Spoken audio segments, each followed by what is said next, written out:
že som si fakt povedal, čo tak nechať všetko, tak už na to serem.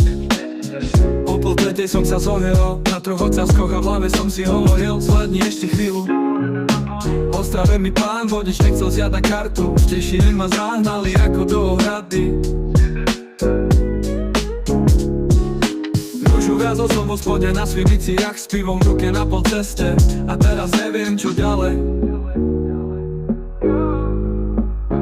Už to nemám na háku, musím sa pohnúť, veď to peklo čo to so mnou je. Už som mal byť dávno doma, no už ma nebaví poflakovať sa, toto si vypijem do dna. Ďalšie kolo zakričal som, tak ešte jedno, poviem vám, to bol pocit len tak si len nošiť. Len tak na polceste to bol dobrý deň a tá atmosféra, to bolo ako v raji. Som na polceste do cieľa, no nechcem ísť ďalej. No som na polceste do cieľa, chcem len ísť domov. No som na polceste do cieľa, som na polceste do cieľa. Už to nie je zábava.